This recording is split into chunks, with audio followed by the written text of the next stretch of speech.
we are in for such a treat, and I'm so thrilled to have you see and hear Dr. Kimberly Hauser.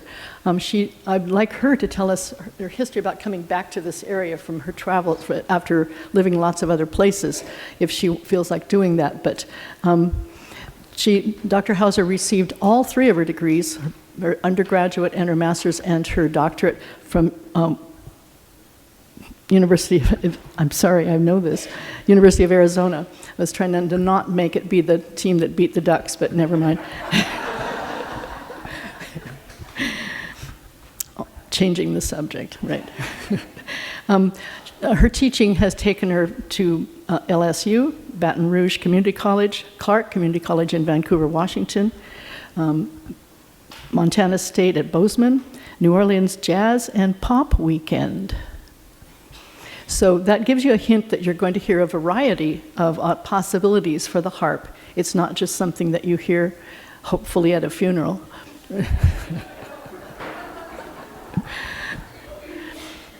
Kimberly Hauser currently teaches at Willamette University. She lives about 3 blocks from here, but she didn't wheel those instruments from her home. Originally from Portland, Oregon, Kimberly started her harp studies with the local iconic pedagogue Marion Fowles. Is that how it's pronounced? Thank you. I had heard it and hoped I heard it right. Kimberly went on to pursue studies in harp at the University of Arizona, where her creativity and knowledge of music, as well as her harp skills, were cultivated through 3 degree programs. It's her personal mission to continue to find an expanding range of personal expression with the harp as her main instrument, while still letting her musical skills grow outside of the world of the classical harp. Her teaching philosophy is to guide each student to find their own unique voice on the instrument and with music in general. Kimberly works with the music of all genres and a special affinity for improvisation. Once again, that's a hint at jazz, which many of you just adore. So I think we're going to be learning a lot and having a beautiful time in this wonderful acoustic with these lovely harps. She personally wheeled this one from the Hatfield Fountain area, and the rest of her little minions carried behind all various bits and pieces, and her husband carried the smaller harp. So she should be tired, but she's not. So let's welcome Dr. Kimberly Hauser.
Now we can. Is this better? There we go. Okay. Technology mystifies me. I try, I really do. Okay. I don't know why I even try. This.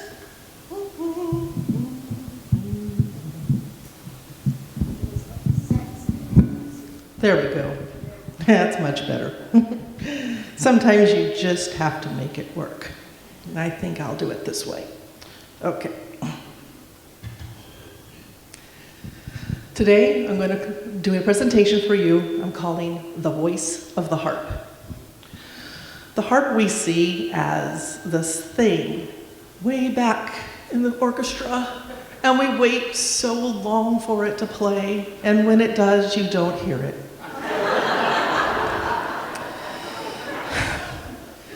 It's true for us, too. Sometimes we don't hear it.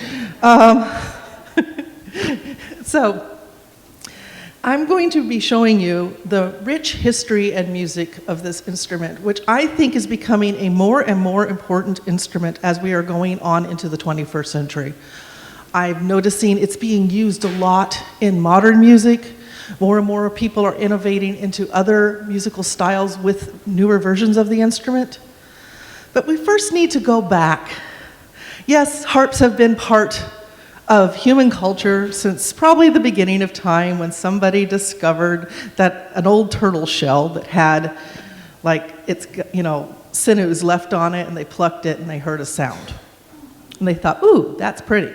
Let's put more sinews on that thing.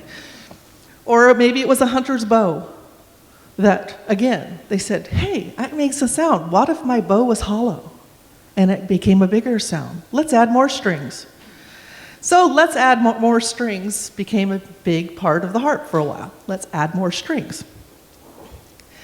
But as far as being used in Western culture outside of the folk traditions of the British Isles and everywhere else, it didn't really make its way into Western classical music until the 1700s, when the harp became very popular as a parlor instrument for young ladies to play.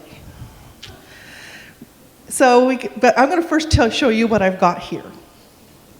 This is a fairly modern double action concert grand pedal harp. There's a lot going on here. It has 47 strings. That's where they've stopped. I've heard tales of 48 and even 49. I don't know where they're going to put them or what we're going to do with them. But also, it has 7-foot pedals. This is the double action part. Now we'll get more into that later. Basically, the strings are tuned like the white keys of a keyboard. The pedals allow us to get to all the black keys.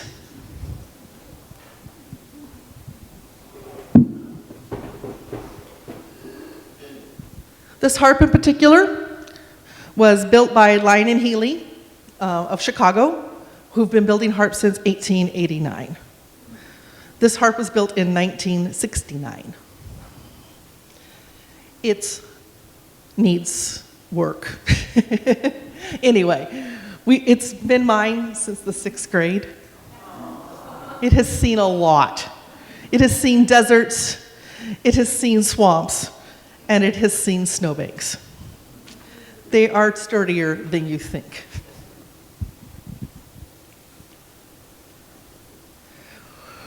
We play with only 4 fingers on each hand, the thumb and the first 3. The little pinky is not used to play the strings. To say you don't use it's kind of a misnomer because it's there, but you don't use it to play strings. It has a range of, if you're thinking about the symphony orchestra, it has a range all the way down as low as your double bass, because I can tune that even lower by a whole step. And so it would get, this is a C. It could go down to a B flat.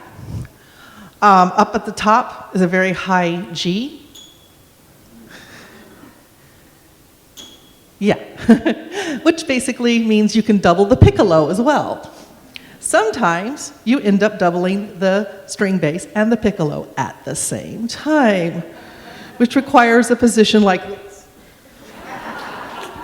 Yeah. And then no one hears you. No, I'm just kidding. Okay, so on top of the 7 pedals and the 47 strings, there's about 2,000 minor moving parts. And yes, we will get more into that genius later. There are a wide variety of things harps do, our more typical things. This is when this is useful. First of all, the arpeggio, which basically means, by the way, to play in a harp-like manner.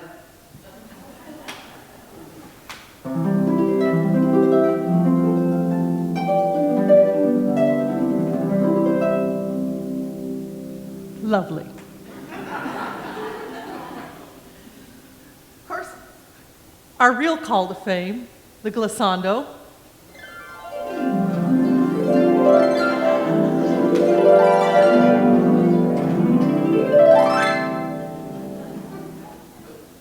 That's the moneymaker.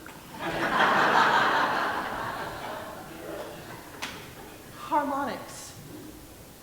This requires the player to take the string and divide it with part of their hand and play just one half of it.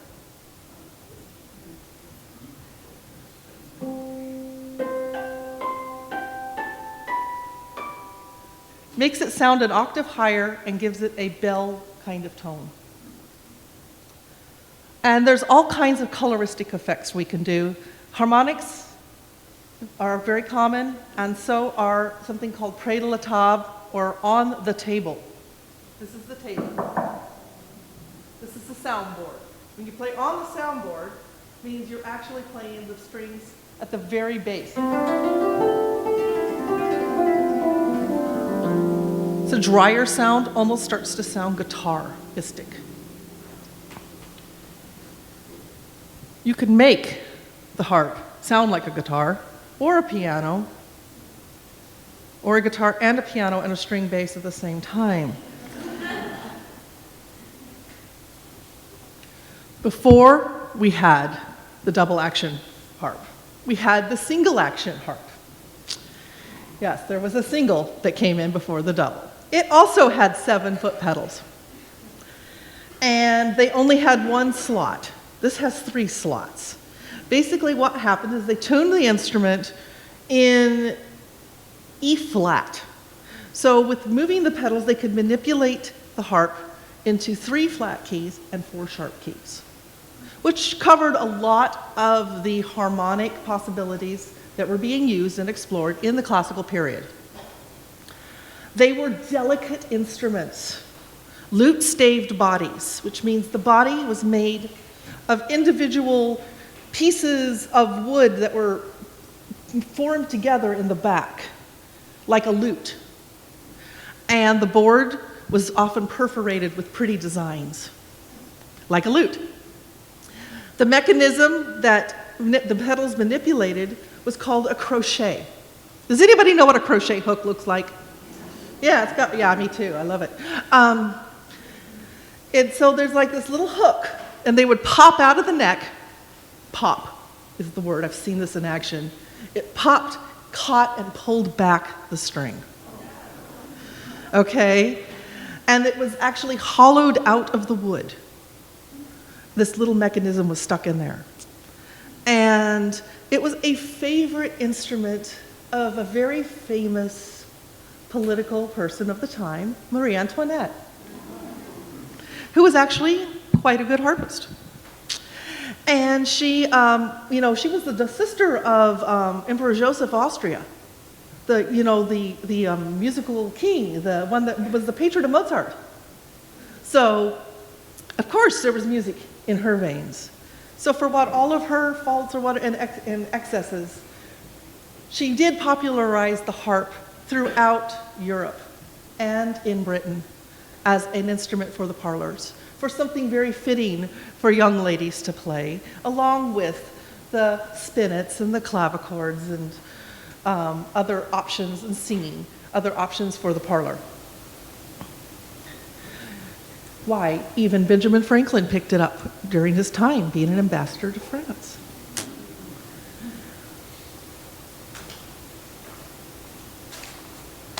There was a harp maker and publisher by the name of Jean Henri Noderman from 1734 to 1799. He was active, making harps, writing music for the harps. There was a demand. And his son, Francois-Joseph Noderman, became a composer and a teacher, as well as a performer of the harp. So obviously, interest fostered literature. And this is the kind of thing that you would end up hearing played. This is the last movement of Sonatina number 7 by Francois-Joseph Noderman. It's a rondeletto allegretto. There's a lot of ettos in there. Okay.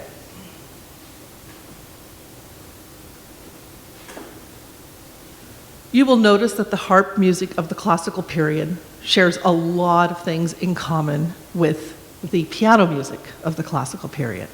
In fact, a lot of the composers doubled as pianists and also wrote piano music, such as Jan Ladislav Dussek.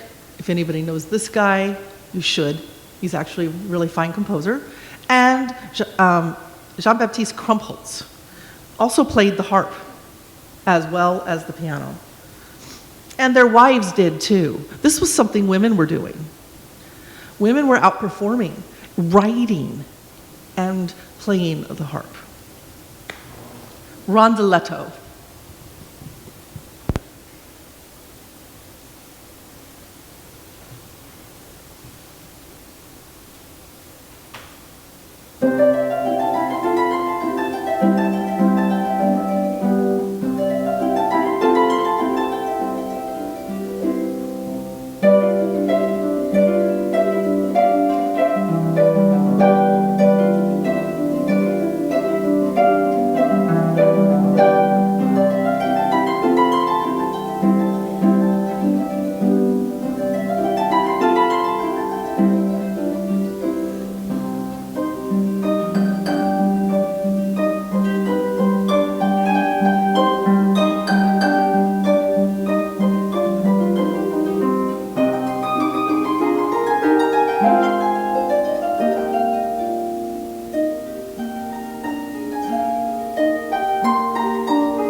Wait, there. Okay, great. Yeah.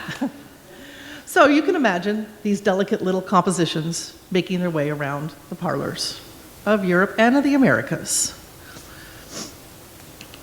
Which brings us to one of our very first notable compositions for the harp. And yes, I did mention Mozart. Mozart wrote one piece for the harp. And we have to share it with the flute.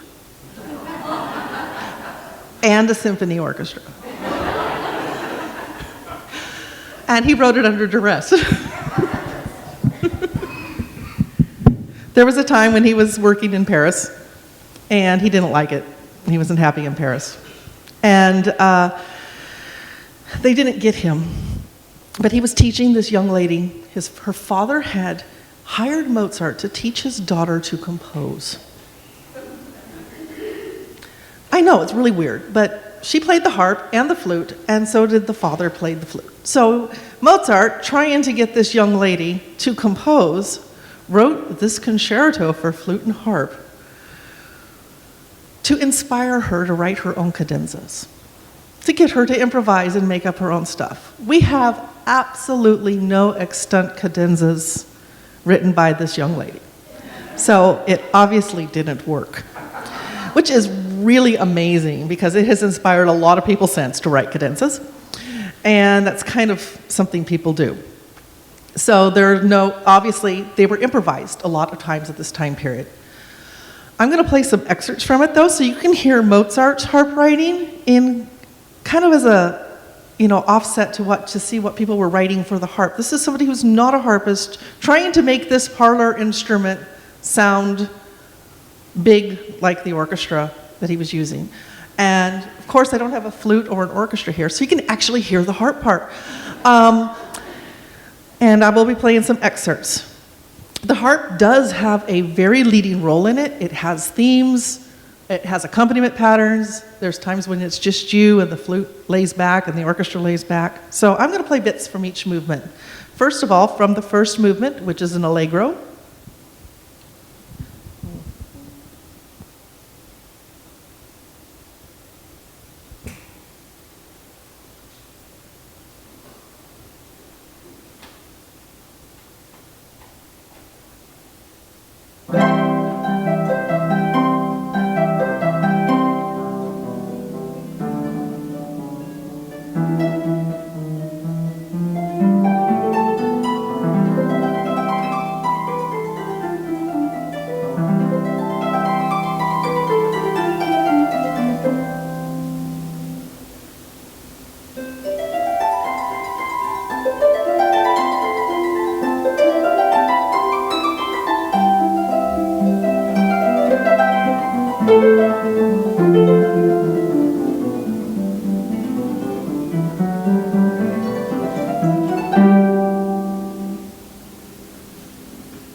most fun.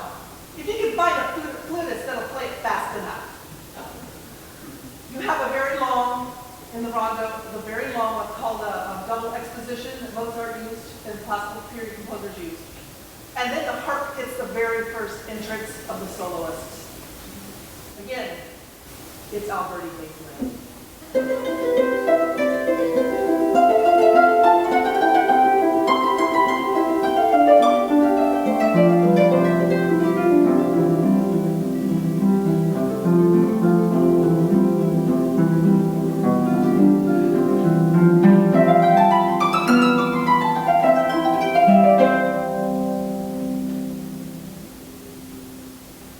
There's people who make a hobby of counting the things in those last minutes. That's for sure.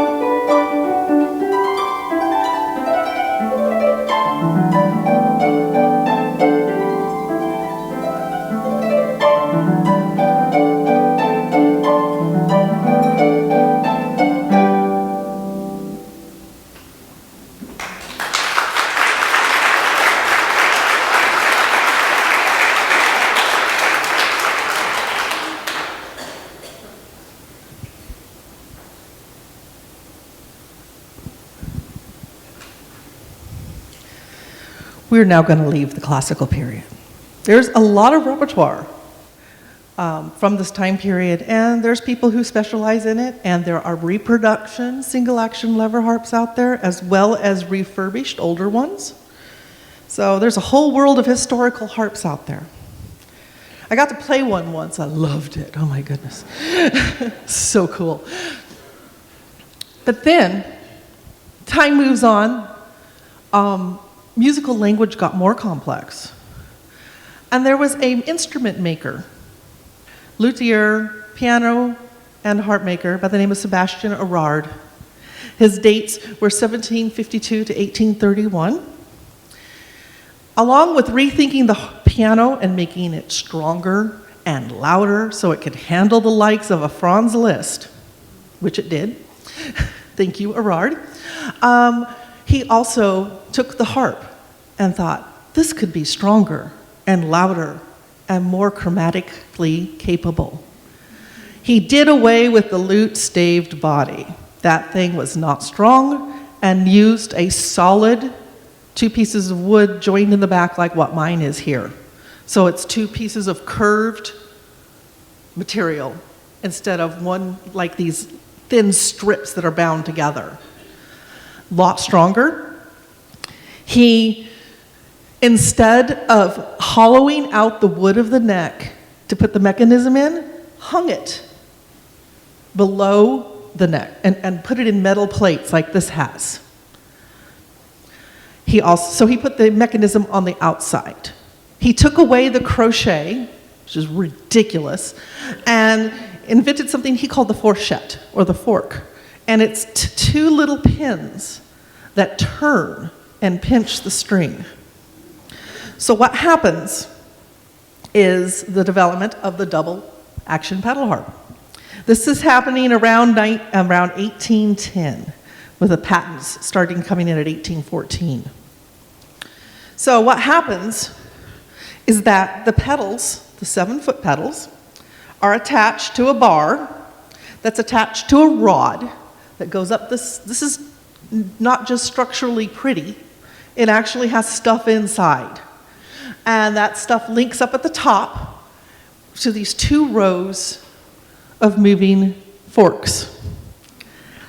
And the way this is engineered is in a way that can only be described as French, because flats, you putting your pedal down makes the note go higher, and putting your pedal up makes the note go lower.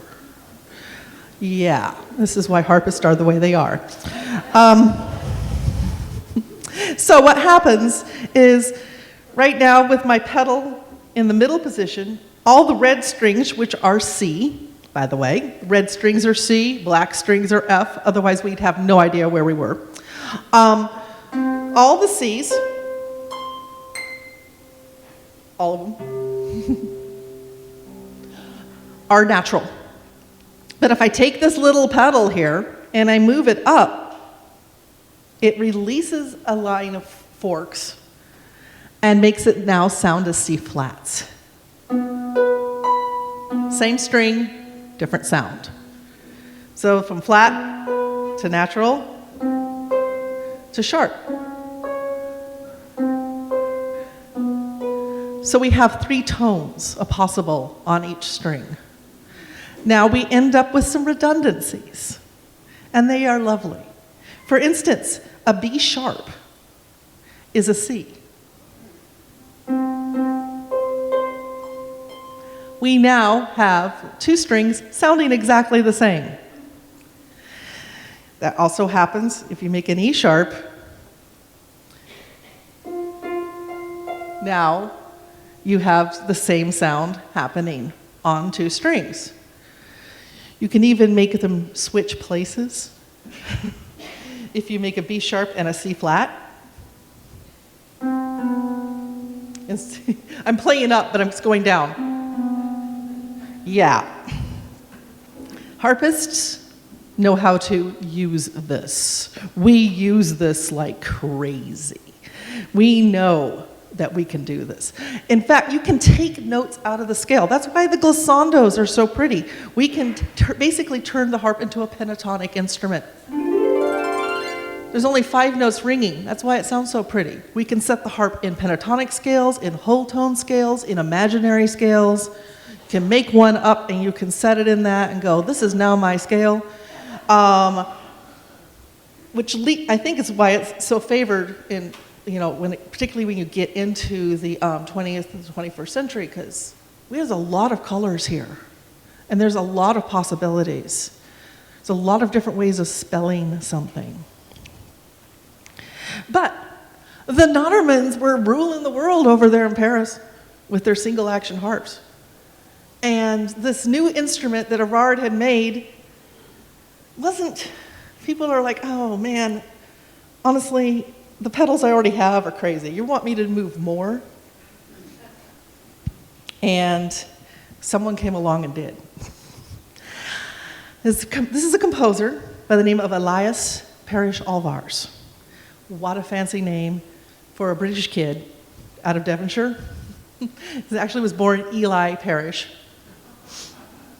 And started with a folk harp called the Welsh Triple Strung, as far as we can tell. Ended up in Vienna. He took on the Elias, I think, to sound better on stage. And the Alvars, at the end of his name, was a patron. I like this. A patron bought him a harp. He put their last name on it. By the way, I would do this. Totally do this.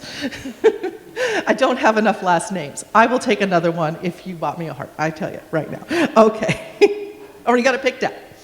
So he was a phenomenon of a composer, performer. He was making this new instrument, and he was working with Erard. Erard and him met, and he was like, hey, what can this do?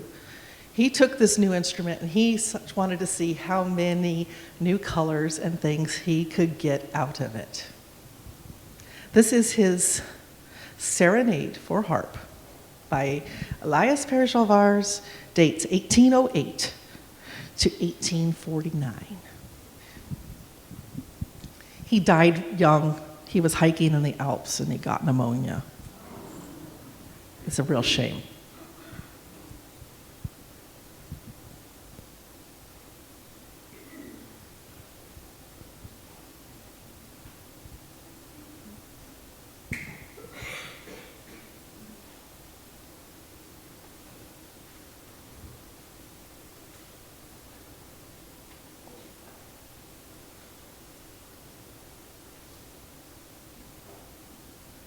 Things he does.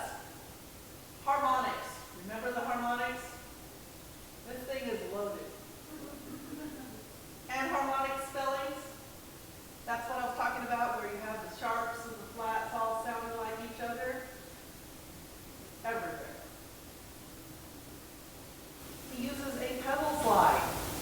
which is when you take a string and you move the pedal on it.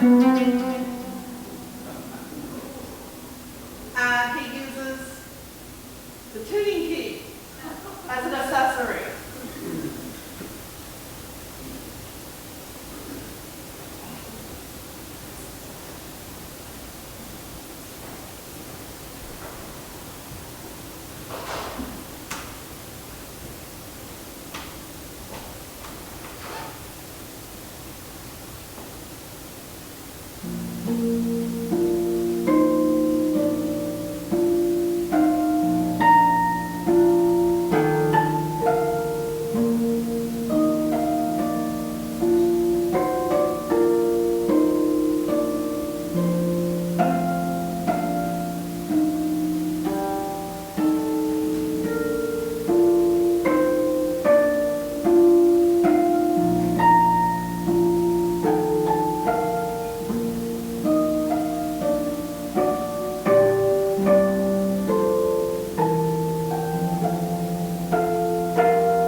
questions would that be able to? Great, yes, perfect.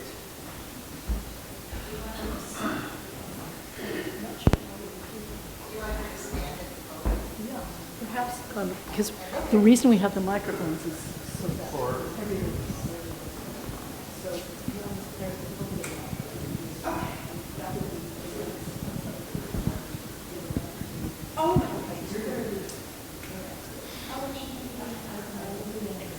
yeah, I couldn't. I'm not sure this is on. Oh, that's hot. This is exciting. I've never heard harp played like this. Is amazing. Thank you. I just amazing.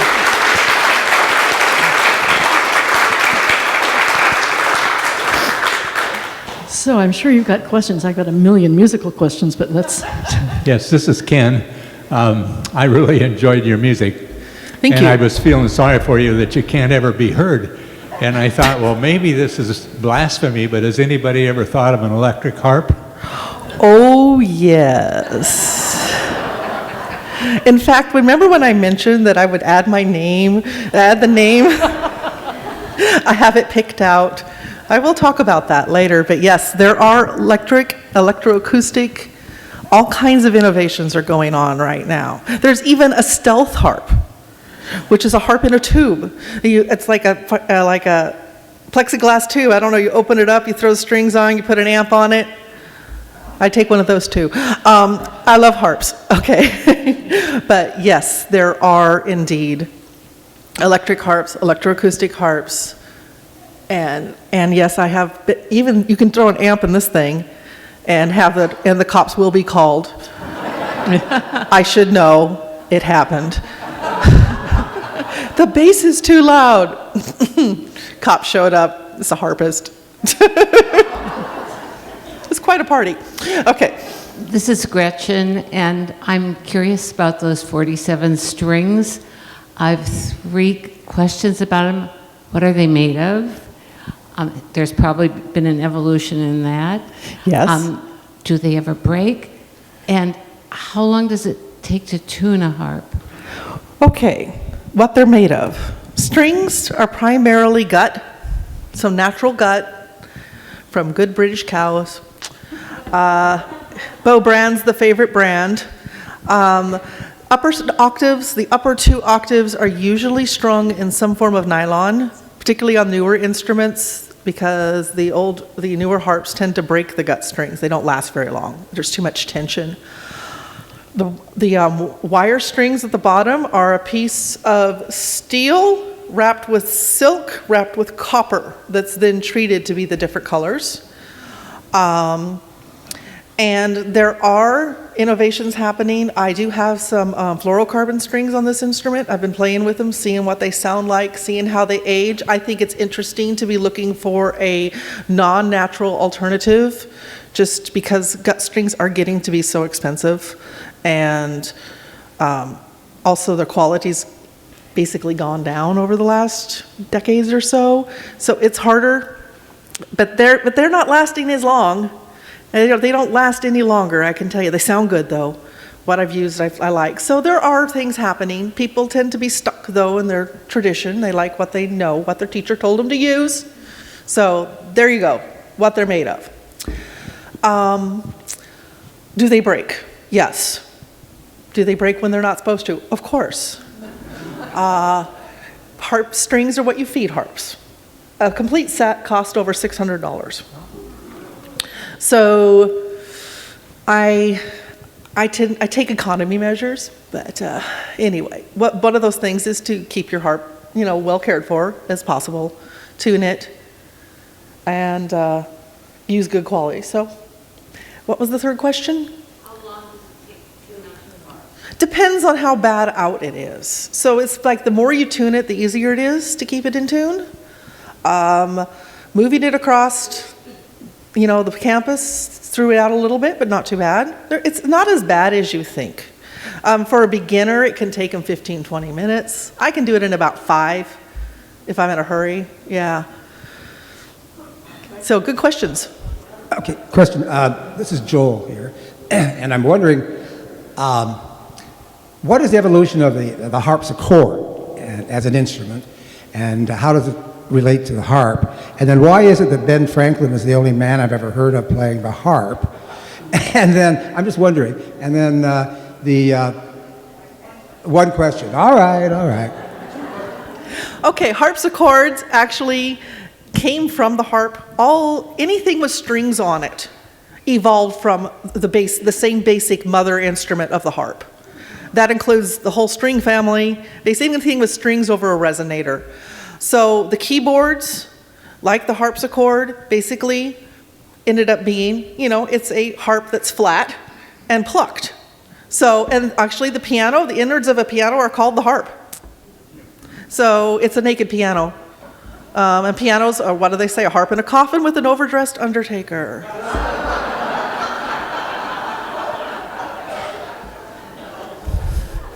Over on the other side. Yes. You are a delight. Thank you you. so much. You said you received this double action concert grand pedal harp when you were in 6th grade. Yes. So I am assuming you had shown a certain amount of inclination towards this instrument before then. I was only 11 when I was in the 6th grade.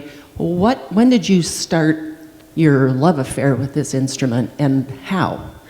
I first noticed the harp as an instrument that I could actually play and ask for in a grade school slideshow in the 1st grade. I mean, slideshow, yes, with the little sound clip on the cassette tape, the little slide. Here's the instruments of the orchestra. And I'm like, oh my goodness, well, I want to play that. So I went home. This is 1st grade. Mommy, Daddy, I want to play the harp. Now, my mom's a pianist. So, and my parents both believed in music education, so they waited for a year to make maybe I would give up. And I did not. They found me a rental of a folk harp, a lever harp, which I will talk about, hopefully. And they found me a teacher. I got lucky. It was Marian Faust, downtown Portland. She died in 2014. She was like in her mid-90s. This lady was quite remarkable. And it was, after a few years, from 2nd grade on to the 6th grade, I played this lever harp, and then I outgrew what it could do. And they could see that my ambitions were going to be stronger. In fact, my teacher picked this thing out. It was for sale in Seattle, used. And she says, you know what? She says, if you don't buy this harp for her, I will, and I'll sell it to you later. Yeah, she was a remarkable lady. Good. Yes. Yes, this is Jackie here. From a piano perspective, I'm curious about the use of the damper pedal and how similar it is to the piano. Okay, we don't have a damper pedal. Oh. The pedals only control the sharps and the flats. What we do for damping is we use our hands. Basically, the harp is opposite of the piano in that it rings until you stop it. Or until the string kind of atrophies. So there's a lot of delicate little muffling you have to do. Sure. Well, maybe it's time. Yeah, pretty much is. If we take a break now, that's be about 10 minutes. So it would be just about, well, how do I want to say,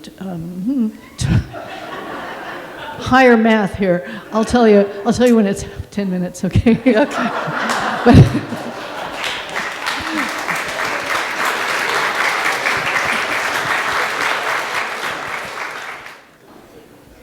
I know that as I was asking you to finish your conversations, I was reminded that all your conversations are about the harp right now. So welcome, Dr. Hauser. Would you like to be Hauser-Taylor? Is that a better thing? It's Taylor now. I actually did sorry. change it, but it's okay. I go with Hauser-Taylor. Okay. Yeah, I'm good. Dr. Taylor. Yeah.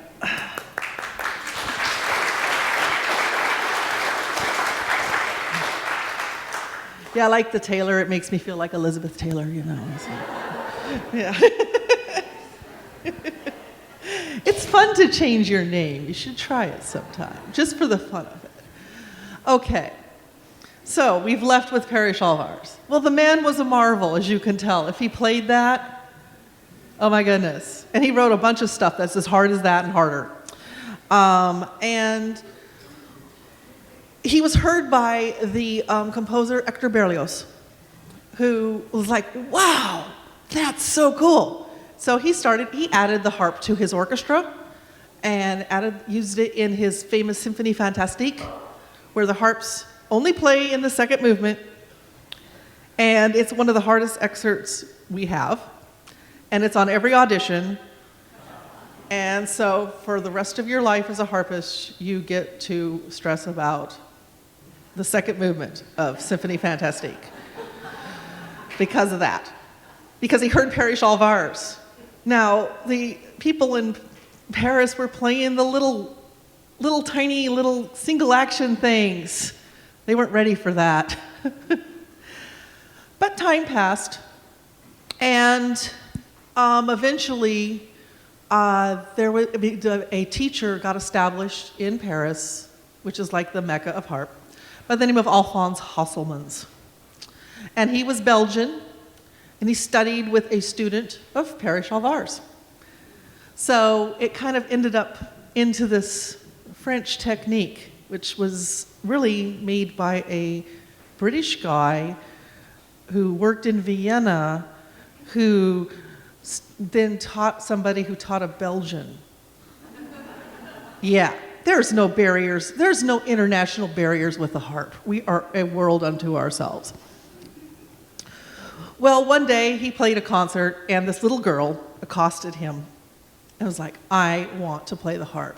And she was very little. And he's like, that's lovely, dearie.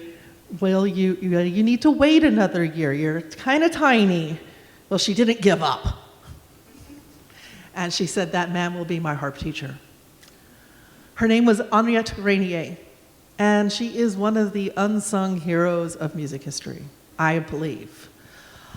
She did get to study with Hasselmans, and she went on and got her Premier Prix, which is basically, your competency prize from the Paris Conservatoire Supérieur at the age of 12. Instead of at 11, which is when she first won it. They just thought she was still too young. She went on into composition, and at a time when, in order to go to the composition classes at the conservatory, she had to be chaperoned. It's just her and a bunch of men. And they respected her. She was a force of nature. So the dates, I was going to look for her dates here. I have to write dates down. I don't remember them at all. Okay, not true. Well, 1875 to 1956, Henriette Régnier. Remarkable person. She never married. She was invited by Toscanini to come over to the States and be the harpist for the newly formed Metropolitan Opera Orchestra. She said no because she didn't want to leave her mother. So this is a lady who's a composer and as a harpist who, one of her people who passed through, the students that were passed through the area, a man by the name of Carlos Salcedo, called her as high above other harpists as angels are above the earth.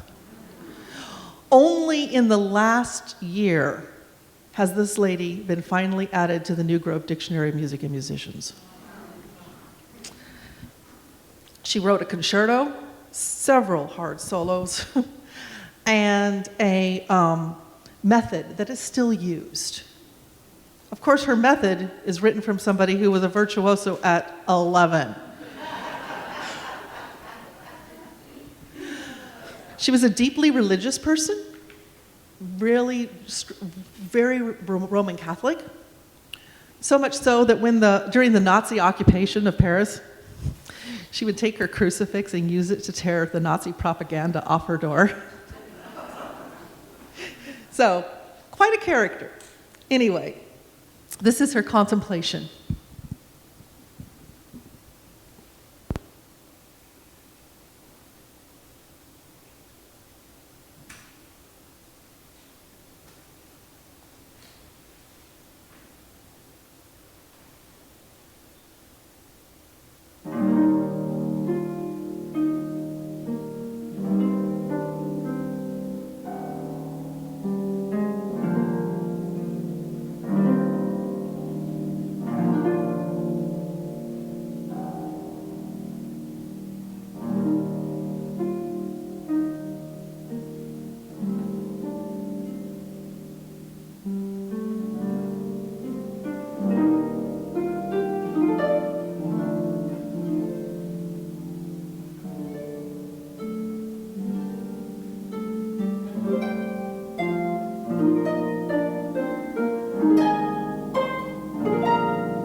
Nope. There we go. There's a lag. That's what's happening. There's a lag.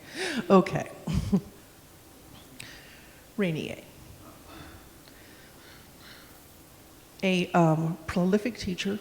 People traveled from everywhere to study with her. The people who even were studying at the conservatory, who chose a man over her, of course, when the position opened when Hasselmans died. She was just too radical of a person, basically, is what they told her. So they went with another harpist composer at the time by the name of Marcel Tournier, who was also a lovely composer in the impressionistic style. So the impressionists were around, and people like Debussy and Ravel were hanging out with Uraniers and her students, and so there was a great deal of beautiful music written for the harp in this time period. And that's why when orchestras program Debussy, we are so happy as harpists because we get to work. And that follows throughout into the 20th century when you get into the ballets and the operas. Definitely the harp has been present now. They had some great people to work with, and they had an instrument that worked. There was an attempt at even getting a better situation going on. There was an instrument maker by the name of Pleyel who decided that they were going to create another kind of harp, and they developed what was called a cross-strung chromatic harp, which has two ranks of strings that cross in the middle. One is basically the white keys of a piano, and the other is the black keys. You have to reach up and down. And they commissioned Claude Debussy to write a piece of music for this new instrument to be featured and, to promote their instrument. And that piece was the Sacred and Profane Dances, which is one of my favorite pieces in the whole entire literature. And what a lovely piece. And the lady was in the hall demonstrating the instrument at a instrument exhibition. And she was doing a pretty good job. It's a pretty piece, and everybody was standing to her. Well, Rainier, the lady we just heard, she figured out that thing could be played on the pedal harp just fine, thank you very much. In fact, sound better, particularly if she played it. And so she was at the Erard booth on the other end of the hall, and she would start in on the same piece, and it was like the crowd would go, "Foop." Yeah. So therefore, out of that, we have a great piece of music that, again, you may have noticed that the harp pieces that are harp and orchestra, the dances are for harp and string orchestra, are not even for this harp. Yeah, that comes later. And actually, Erard commissions Ravel to write his introduction and allegro for harp, string quartet, flute, and clarinet, as in a for the pedal harp as a counter move to the Pleyel with the cross-strung chromatic, which fell out of use. I think it's only taught in Belgium. It is used, however, some people are using it for folk harp options. Rainier, amongst her students, had a young man by the name of Marcel Grosjeanny, who was an orphan, and he knew how to play the piano a little, and his aunt thought he might like the harp and introduced him to Rainier, and sure enough, she liked him, he liked her. He moved in with her. She was basically his adopted child, her adopted child for a while. He started looking at transcribing stuff. Not that she didn't, and there was that happening, but transcriptions were starting to happen. Grosjeanny was also an organist, and therefore he was interested in Bach. And one of the things he did was he wrote a series of etudes for the harp. They're concert etudes, and he based them on the sonatas and partitas for solo violin, but the harp solos. And he wasn't thinking like being a Baroque specialist. That wasn't the style back then. It was more like, listen, this music we're not playing. And people need to hear Bach. We all need Bach. We all need Bach like we need fiber. So get up, drink your Metamucil, listen to some Bach, you're good. Okay, good for the day. It would help. So, anyway, and it was Graziani and Carlos Salcedo that came to the United States. Graziani founded the harp being taught at Juilliard. Salcedo was the one that ended up with Toscanini's contract. And they brought the harp to the Americas and became established as French-American, both composers and performers. This is the Bach Graziani Etude in number 7, based on Bach's Allemande from the Violin Partita number 2.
Okay, here we go. So what's going on with this?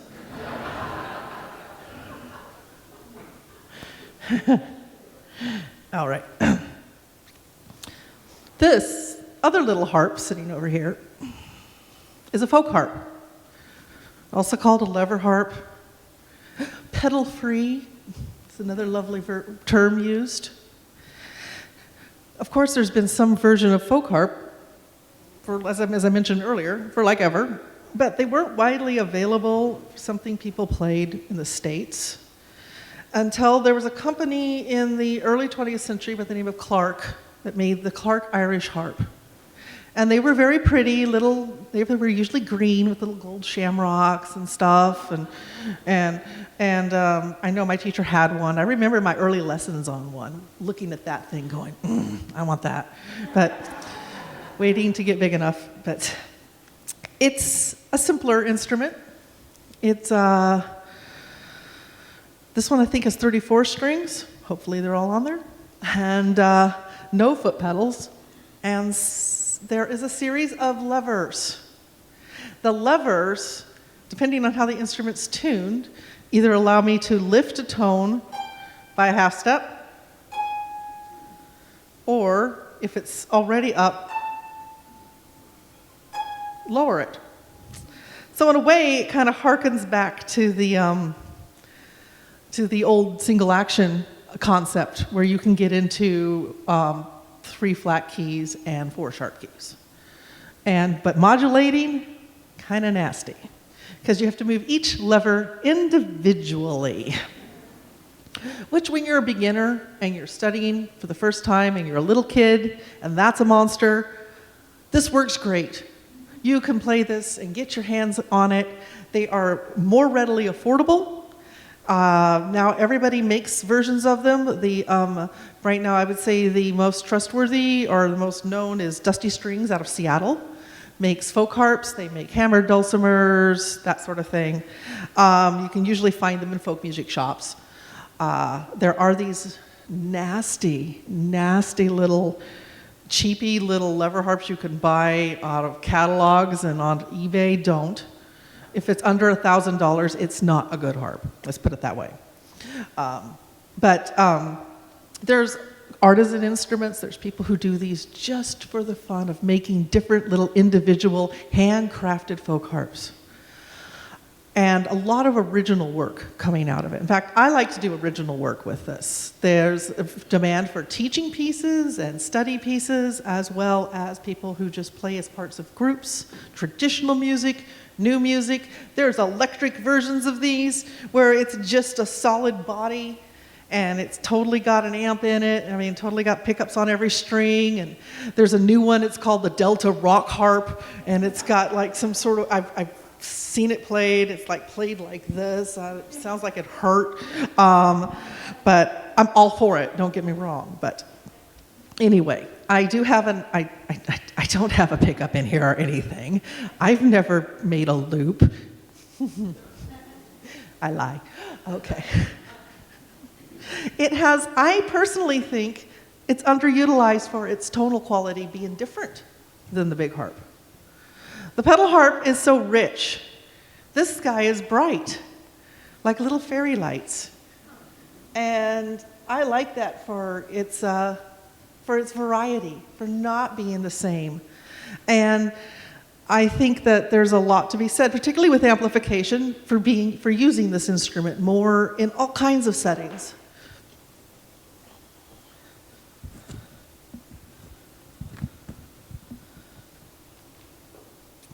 So, I'm going to play you some stuff.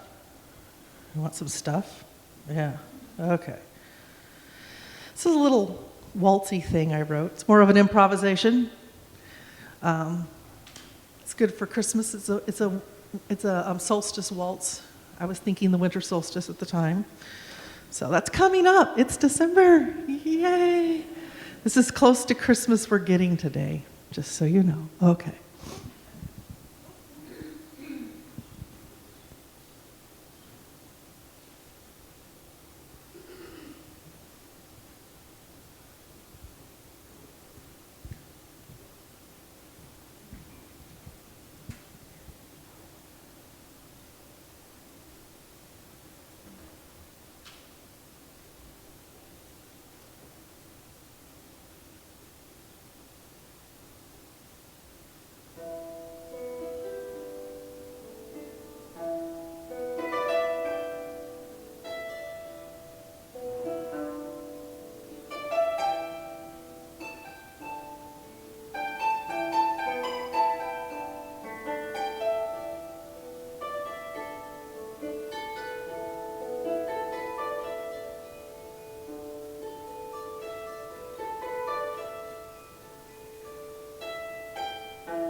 Okay, so a lot of times when you study, if you take up the harp for fun, or if you're a kid playing for actually pursuing a serious career, although I think you can pursue a career at any age, and you can have fun at any age too.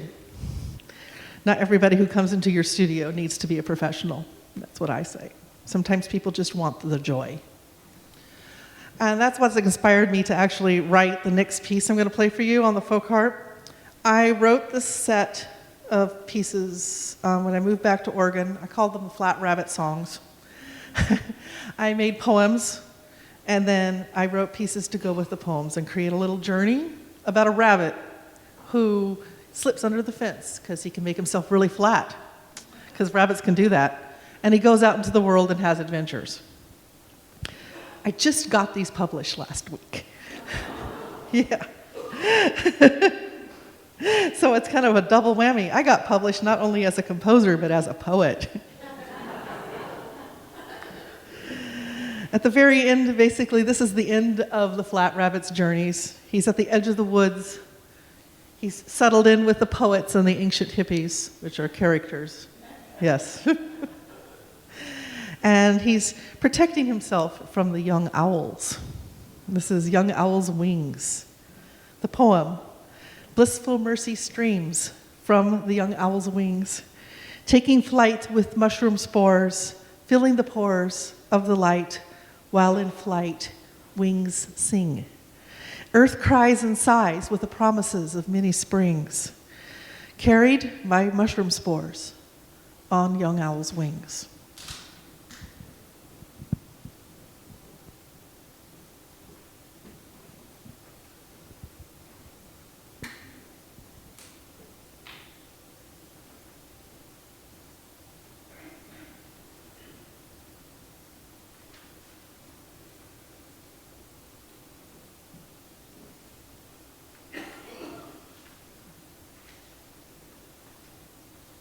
Always good to have both pages.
Aren't they lovely? It's a totally different sound. I have been known to put one on both shoulders and play them at the same time. That's only because it looks really cool. Serves no purpose. Actually, I could make an argument for the tonal differences. It's like, it's a different timbre. It's like a different stop, you know? I have a different effect, a different setting. Folk harp setting, yeah, okay.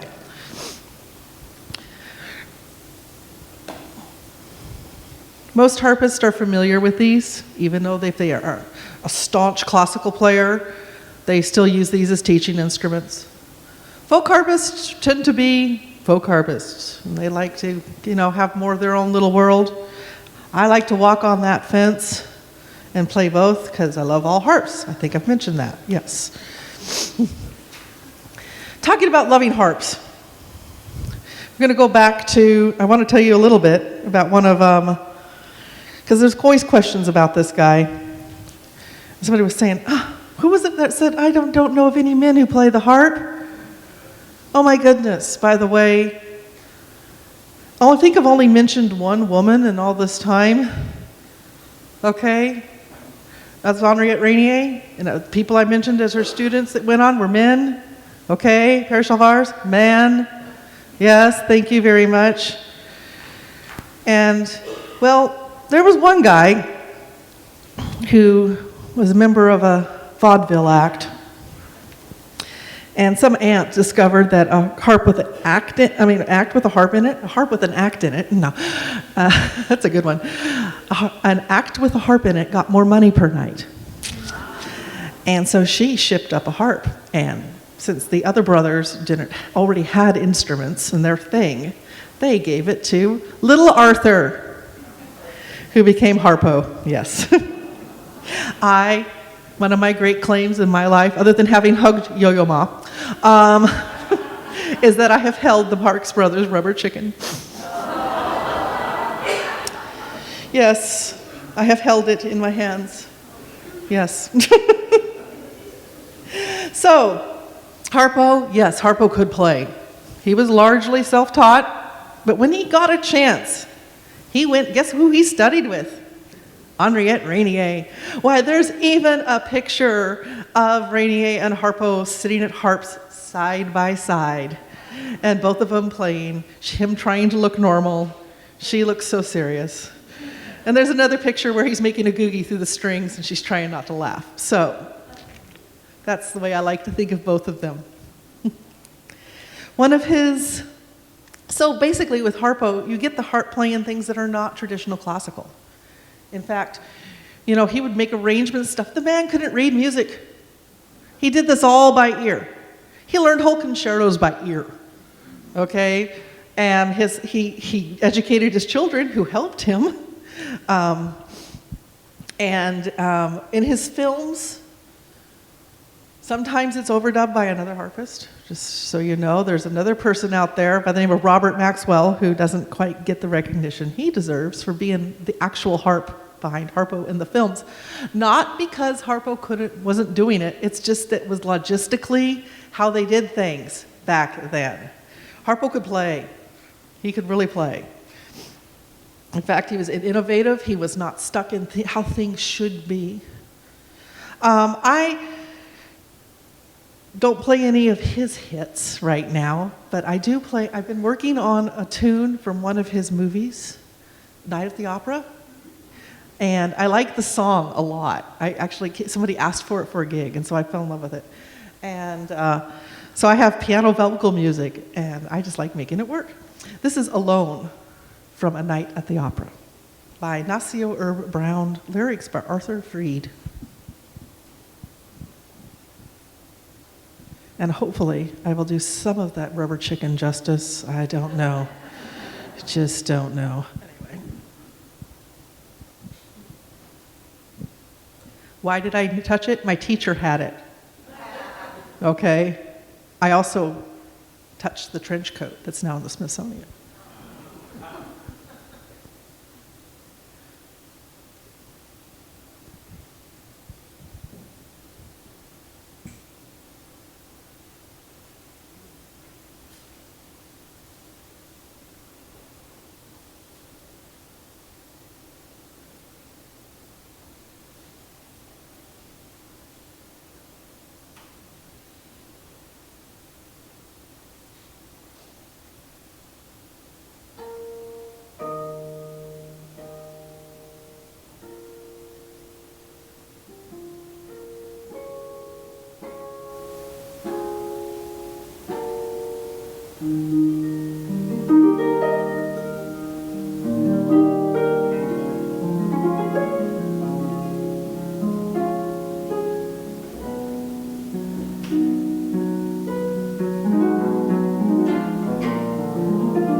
So as I mentioned, there's all kinds of harps. There's electric harps of this, and there's electric harps of this. You can get an instrument that has a Capezio pickup on every single string and not on the pedals. Thank you very much. So it doesn't pick up any of the mechanism noise or pedal noise, which is the bane of our existence, because it's hard to keep that quiet. In fact, you mostly don't. It's hard. And that has opened up the harp to be playing a lot more stuff. But to think that that's just recently now happening would be wrong. There's been a lot of trailblazing, even back from like the two main harpists you will think of in jazz. And I'm looking up their dates because I have a memory like a sieve. Okay. Dorothy Ashby. From 1932 to 1986, jazz harpist, recorded, played around with all of the, was the harpist in the group, knew what she was doing. So if you want to look up somebody, Dorothy Ashby. Alice Coltrane, married to John Coltrane, 1937 to 2007. Great musical mind on that lady. Couldn't play the harp very well. But boy, she didn't stop her. In other words, she used the instrument. That's my personal opinion. I am so sorry. I don't want to, disparage that. But her training was, again, the self-taught, And she had her thing, she did, and she was very successful with it. And I respect that greatly. That legacy's been picked up recently. If you're looking for young artists who are doing something with jazz and the harp, look up Brandy Younger, who has actually been picking up in the Coltrane's tradition, but Brandy can play. And so there are young artists, established artists. It's rare. Another one to look for is Park Stickney. My background in it is I started playing lounge music when I was 15. Back then in Portland, Red Lion Inn, downtown Portland, Greenwood Inn in Beaverton, sometimes at a Newport Bay for brunch. Sometimes I would end up playing, trying to remember that place, Columbia River Gorge Hotel for their fancy breakfast. I was their Sunday brunch harpist for many years in the summertime. And so I grew up playing not just traditional classical music. In fact, my teacher said to me, you know, it's really good to be versatile, to be able to do a little of everything with this instrument, because you got to be able to go where the work is. I've got 5 minutes. I'm going to play. I'm going to play Take 5. It's a harp standard.